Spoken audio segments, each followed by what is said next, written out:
What we doing? Hopefully you're sitting there with your breakfast like I am with mine this morning. So I wanted to come to you. We actually were going to record something yesterday to give you an update about those pallets that were supposed to be delivered on Friday. Yeah, let me tell you, that was a lot of fun. Well, they're here, and moral of the story, I had to go rent a truck to pick them up at the terminal. Just because yet another trucking company who can't deliver freight. How do you stay in business as a trucking company if you cannot pick up or deliver freight? I don't know. That's a good question. So, last Friday, let's back up a week. They were supposed to pick them up, and it got towards the end of the day, and Matt and the boys over to Upper Valley Wholesale reached out to me and said, "Hey, you know when this truck's coming?" And they were supposed to pick up in the morning. So I don't mind me. I'm going to eat a little. Hopefully you're eating too. So it is breakfast. Uh, so I call over our contact. Now this time we were smart. We hired C.H. Robinson to act as a broker for us for the freight. Best decision I could have done.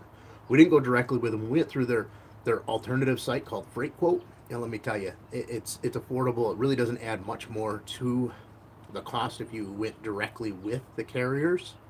Um, so the fees that they're getting paid is from the savings on the freight purchases because they buy in volume, so they get a discount. But having that person there with the clout of C.H. Robinson to be able to call them and say, "Hey, you fucked up. Give us our freight." You know. So I call him and he says, "Yeah, let me get with the carrier. We'll find out what's going on." Calls the carrier and the carrier goes, "We already got his pallets. They're sitting on the truck." And I'm scratching my head, going, "Matt's telling me they're sitting right there." Matt sends me a picture of them sitting right there in front of them. Whose freight do they have? Yeah, good question. So interesting story. They said, "Okay, sorry, it's late Friday. We're probably not going to be able to pick them up." About 15 minutes later, Matt's calling me and saying, "They're here." They apologized. They screwed up. They picked up somebody else's freight, never checked the bill of lading or anything else. So that should have been a sign right there that we made a poor choice. But others had utilized this carrier before and had some great success. A couple other YouTubers that I contacted and talked with, and so we went with them. And they did a couple shady things that throughout the process that should have just kept adding up as telltale signs that we were going to have problems with the delivery. So that carrier doesn't really have a terminal here in Syracuse, though they claim they do. They have a virtual terminal. They partner with other carriers to handle the deliveries, and they never disclose that. So they needed 5 days to get the freight here when every other carrier is telling us two. All right, fine, I can wait 5 days, no worries. So, tracking it throughout the week, on Wednesday, it showed that the freight was in Albany, New York. Now, I don't know if you guys are familiar with upstate New York, but Albany is like 2 hours the wrong direction. They had to pass Syracuse to go to Albany. Okay, that's fine. That's your closest terminal. You got to drop them off. Well, what we find out later in the process, they weren't in Albany. They were in Syracuse, but with that third party freight carrier, and they were showing them in Albany at their terminal. So they're here on Wednesday.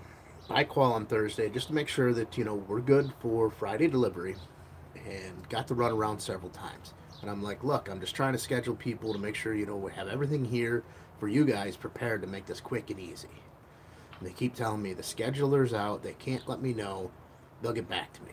So towards the end of Thursday, I had enough. I reached back out to our contact at Freight Quote, and I said, "What's going on? Are we getting a delivery on Friday? Yes or no?" He says, "Give him a couple minutes." He called. He got an answer. Yes, it was coming on Friday. So I made plans. I was here on Friday. No truck. 10 o'clock comes in the morning, and usually they make deliveries in the morning. I reach out to the carrier, and I said, "Where's my freight? Is it coming today? Yes or no?" Um, Let us contact the local terminal, and we'll find out. So again, they're playing it off like it's their terminal. So I contact their terminal. and or they conference in the local terminal. Comes to find out, it's a completely different carrier. And the lady goes, "No, I'm not delivering your freight today. I just got it today." Which she was caught in a lie right there because the main carrier was listening on the phone. She had it since Wednesday. She was supposed to be reaching out to me, never reached out to me to see when she could deliver it. I said, "Well, I don't care how you make it happen, but I need them pallets here today." She says, "Not going to happen," and hangs up the phone. Wait, what? You hung up the phone? You got to be kidding me. So I said, "That's it. I had it." I reached out to my rep at Freight Quote, got on the phone with him, says, "It's in your hands. Go deal with it. I've had enough." He's like, "If you can, do you have a friend that has a truck? Anybody you got a truck? You can go pick these up if we have to today." He goes, "Because I'm going to go dig at this. We're going to find out." Well, they go round and about for a couple hours. And it got to the point where some like regional directors at C.H. Robinson, Roadrunner Transportation, and Land Air, now you know what companies they were involved. And they went back and forth, back and forth, back and forth. A couple of VPs got involved. All of a sudden, it gets to be like 1:30 in the afternoon. My phone rings with a director, a regional vice president from Roadrunner, on the phone, calling my cell phone, saying, "Hey, look, apologize, we screwed up. They should have been there today. Um, I got the girl on the line. Can we schedule them for next week?" I said, "No, next week's not going to work. I need that today. Can I go pick them up?"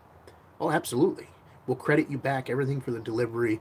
If it's less than what it costs you to rent a truck or anything else, let us know. We'll pay the difference." He made it right, but it was a hassle. I had to go run out, get a truck. Now it's graduation weekend. There's several large universities, including Syracuse University here. So I hit up three different rental companies to get a dock height truck with a lift gate, and every single one of them's laughing at me. One told me he'd call me back in 5 minutes. That was yesterday afternoon. I still haven't heard back from them. So Enterprise was great to us. I called up, and they were like, "Well, no," because they had a truck scheduled for today. And I said, "Look, I need it for about 2 hours. That is it. I guarantee you, I have it back before you close today." "Okay, we can help you out." Went over, got a truck, went picked up our pallets, brought them here to the house, unloaded them. They're in the garage behind me. Yeah. Now, we were going to do an unboxing last night, and we had to run out and do a couple other errands, and it got a little too late and a little too dark out here. We don't have a lot of light. I got the garage door open. That's what's bringing in a lot of the light right now. And we snuck into them. We couldn't wait. We wanted to see what was in them. So, that's what I'm going to do here this morning. I'm going to show you a little bit about what's inside these boxes. So, let's see. Now, the camera's going to get a little shaky, but here's one of them. As you can see, we kind of dug into it. It's just full of goodness. So, and here's the other. Full of goodness. Like, we were sitting here joking around last night that, we looked at some of the stuff we are pulling out, and it's great opportunities to make some money. Where is. Just want to make sure that nobody was chatting up on here. For some reason, it's not displaying. Okay, it'll scroll up on there. Somebody throw something up in the chat if you're watching this, so that I can see that it's working. It's supposed to, I guess, scroll up on the screen, but so the pallets are here. And we jokingly said, even if we sold every item in here for $1, $1, we'd make our money back. Now, there's some items in here that obviously will sell for more than $1. We got a bunch of these VR glasses. Even if I take them to the flea market. Hey Chris, thanks for throwing a hello up in there. Now I see how it pops up in the corner. Never really did YouTube Live. Done Facebook Live numerous times, but never really took the opportunity to do a YouTube Live. And I figured this was a great chance this morning. So, but there's all kinds of miscellaneous stuff in here. Hooked on phonics, sealed in the package. That's obviously they'll sell more than $1. So there's lots of profit in these. It's a lot of work. Let me tell you, it's not easy. As you saw, the amount of items that are in these two pallets that we got to go digging through and sort and figure out what we have, what marketplace we're going to sell it on, or are we going to take it locally to the flea market, or we have an upcoming trunk sale in about 3 weeks that we're going at one of our local churches. It's basically a big parking lot sale. You know, you rent a couple parking lot spaces, set up your tables, bring your junk to sell. So we'll see how that goes for us. You know, not all of the items will be a fit for there. We went out yesterday, found a metal clothing rack, a little more durable than some of the ones we have over at the shop. Um, the amount of clothes that are on them, they tend to flip over if you're spinning through the clothes quickly. And you know, they're plumbing pipe racks. It's kind of that one right there. Hopefully you saw that. I couldn't see the image on that camera, but usually they're like $100, at least here locally. When you find them on Facebook Marketplace or Craigslist, and if you buy them through like Store Supply Warehouse or anybody else, they're a few $100. This lady had one; she had it up for $30. So that's where we went last night. And then we went and grabbed some dinner. It was about a half hour down the road from us. Cool thing is, they sell what is it, Lularoo or something clothing. They have an old bus that they converted now, and that's why they didn't need the rack anymore. It just has clothing racks down both sides of the bus. They had this thing painted like bright colors, pink and some kind of blue, and it was crazy. So, you know, obviously I had to take a peek inside the bus, see what they had. Uh, Nice little setup, little changing room in there, everything. But you know, that's not our thing. We're really moving away from clothing. Um, Clothing is great when you find the right pieces, but quickly things get oversaturated, or you have to sit on them for a while. You know, I have a piece of clothing, and I sold a shirt last night that we've had since end of November, and it just finally sold. I ended up taking a best offer about $2 less than what we had it listed for. So you know what? Uh, let's get it out of here. It's eating up space. So part of that trunk sale in 3 weeks, you know, we're just gonna have a lot of clothing there. But so as I finish my breakfast, we'll start digging in the box, see what we can find. So just randomly pulling out this box here.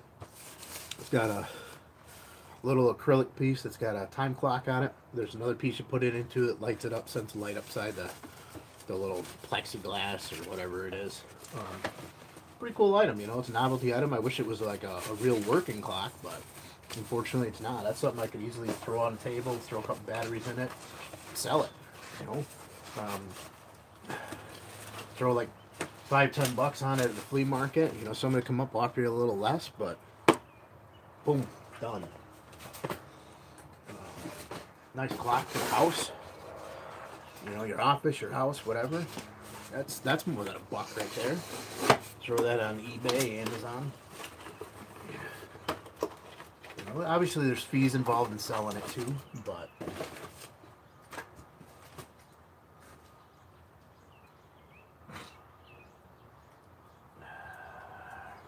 first aid for leather.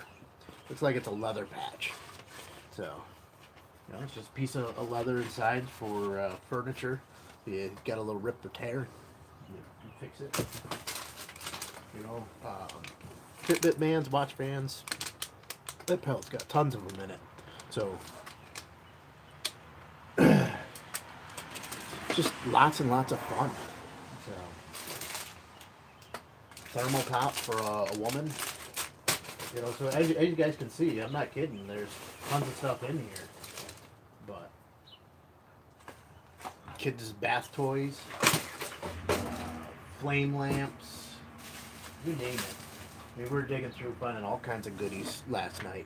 You know, as I showed you the VR glasses, I think in the electronics bin, we got one pallet of electronic stuff and one pallet of general merchandise. And in the electronics one, I think we came across at least 10 or 15 pairs of these VR glasses. A couple different styles, models, but, you know, um, speaker stands, all kinds of stuff. But so hopefully you guys have a great Saturday. You know, hopefully you're out there doing.